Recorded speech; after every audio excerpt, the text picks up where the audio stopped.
Hello, Reba. How you doing? I'm good. How are you doing? Good, good. It's good to see you, and you sounded great at rehearsal. Your voice is just beautiful. Thank you. Just a beautiful voice. And this is your first CD in 4 years, is that right? Mm-hmm.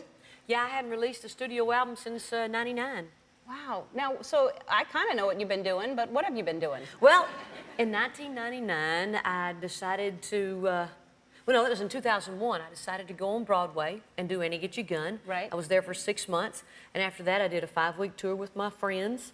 And then at the fall of 2001, I started working on a television show on the WB called Reba. Right. Been there ever since. Well, first of all, before we go on to that, you got great reviews in Annie Get Your Gun. You did very well on Thanks. Broadway. I You had only a did it blast. 6 months. Were you tempted to do it longer, or? You know, that's the hardest work I've ever done in my life. I can imagine. 8 shows a week, every week. The only time I took off was to come out to LA to shoot the pilot for the Reba show. Mm-hmm. And it's the most fun. It's so rewarding. Yeah. I absolutely love being Annie Oakley. Yeah. Well, I didn't see it, but I bet you were amazing. Well, Can you do it for us now? which part?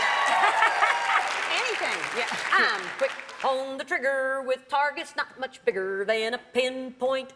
I'm #1. But my score with the feller is lower than a cellar. Oh, you can't hit a man with a gun.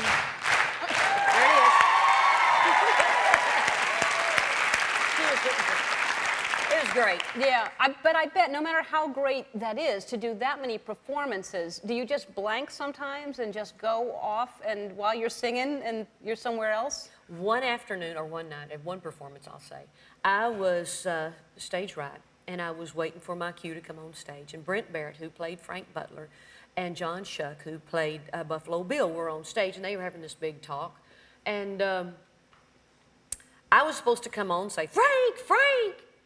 And I was thinking about what I was going to do the next day and standing there off in the wings, and I heard, you know, you can hear silence. Yeah. And it was just like, Yeah. and John Shuck was looking at me like, now is your time to come out and say your words. And I went, vroom, as fast as I could. Frank, Frank! So embarrassing. Do you know how long they were waiting for you? It was probably half a second, Yeah, but but it it seemed seemed- like 30 minutes, and Yeah. my heart was up in my throat and Oh, embarrassed the devil out of me. I So. bet. Because for all you know, that for 15 minutes, then you come in, Frank, Frank! Have I been just standing there? Yeah, dun, dun, dun, dun. So this is a relief then to be in LA and doing a sitcom, I guess. I love doing the sitcom. Yeah. I'm in the same dressing room Uh-huh. every day. Like when I was on tour, you know, you're in a different place every night. And I'm with the same people I get to work with, and they're so much fun. It's just like family. We take vacations together when we're not working. We go out and eat, and it's just a wonderful bunch of people. Yeah, it is nice to be the same thing with me, touring, being in a different city every night. This is nice that Exactly. it's here every day. Right. But was it a transition to move? You were living in Tennessee? I grew up in Oklahoma, Uh-huh.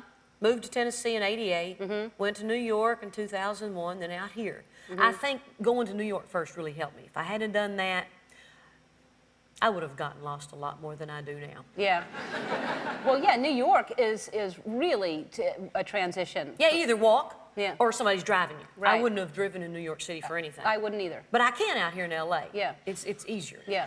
There are actually worse drivers in LA than New York. You never see an accident in New York, ever. Uh-uh. I don't know how, because people come this close from hitting you, and there's no one even pays attention to a line. The lines might as well not even be there. Yeah, but they pay attention to red lights and yellow lights, but here, everyone has to make the yellow light.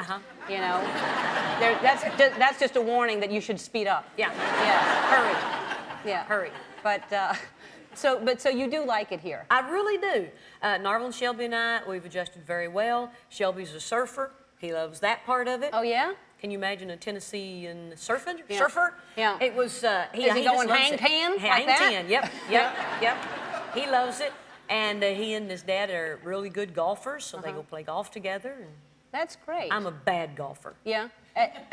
Are you? Yes. Well, have you really tried? Yes. Or you have. There's nothing. No help. Do you like it, or do you want to be good, or do you care? Oh, I'd love to be good. Yeah? I don't care enough to keep trying to be good. That's the problem. The practice is the problem. You know, I like to get out there. The country clubs are beautiful, and you get to stay with, you know, your family, and it's a great outing. Kind of like skiing. It's a family event. Yeah. Lots of fun. Yeah, not quite as dangerous as skiing. No. You're not going to break a hip when you're golfing. No. Yeah. Yeah. Or you're doing something really wrong. Yes. Yeah. And how old is your son? He's 13. 13. Wow. And so how long has he been surfing? Well, since we've been out here, since 2001. He started right away? Yeah. Well, we got here the fall of 2001, so 2002 is when he started. And have you tried that? No.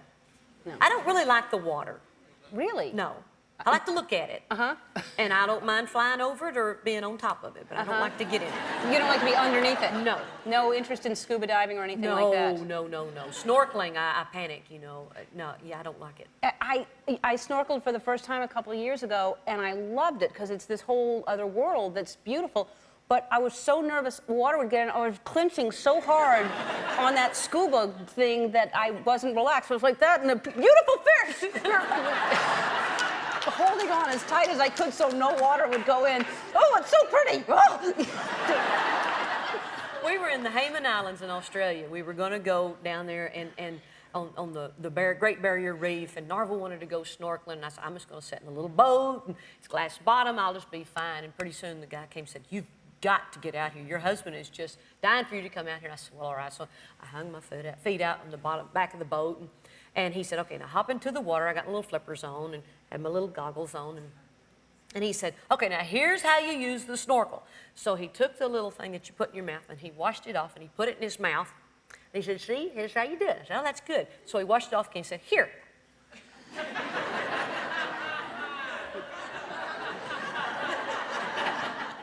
And I said, that's what I'm going to put in my mouth, too. He said, yeah. I put it in my mouth.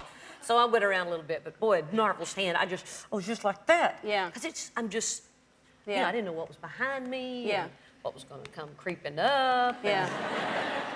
Well, you're safe here. No, Thank you. There could be a reindeer any minute, but oh! Yeah. I got a phobia about those, too, so I'll really? tell you later. No. You're safe right now. We're going to take a commercial. We'll be right back with more Reba McEntire. We're back with Reba McEntire. And you look like you are having fun, but is there anything that is grueling about it, or you like everything about it? Well, the memorization is hard for me, because I've been singing, of the lines, everything you got to say, because it's a new script every week. Like, right. You know. And when I was singing, it rhymed. Had a melody to it. Right. And none of these do. Right. Well, maybe you could start rhyming your words then. Be a little poem all the time. Yeah, it would just be, you'd be rapping all the time. Yeah. Yeah. So, and you got the sitcom, but you turned down a huge role in a huge movie. The Titanic. You were offered that part in the Titanic of Leo. No. What part were you offered? The unsinkable Molly Brown. Yeah. And? I got the part, went and auditioned for it, got the part, and then that was when we were touring. We were doing quite a few dates throughout the year, and they said, okay, we need you for these 3 months. And I said, okay, great. So we moved all of our dates that we were going to go perform for all the folks all over the country and put it for these 3 months. And they said, no, not these 3 months. We've changed our mind. We want you for these 3 months. Well, when you have 75 people out on the road with you, you know, and touring, their families depend on you. And we had to just say, okay, look, my first commitment and my loyalty is to these people here. So we had to turn down the part. Oh, well, that's a shame. Downs the brakes. Yeah, well, that's all right. You're doing, the sitcom is great. You're doing well. It's the 3rd season, is that right? 3rd season, yeah. Thanks to y'all. Yeah. Thanks for watching. All right. Well, it's on Friday nights at 8 o'clock, and Reba's going to come back and sing for us a little bit later from her new CD, Breathe. And we'll be right back with Average Joe's Milena and Jason. Reba, thank you so much.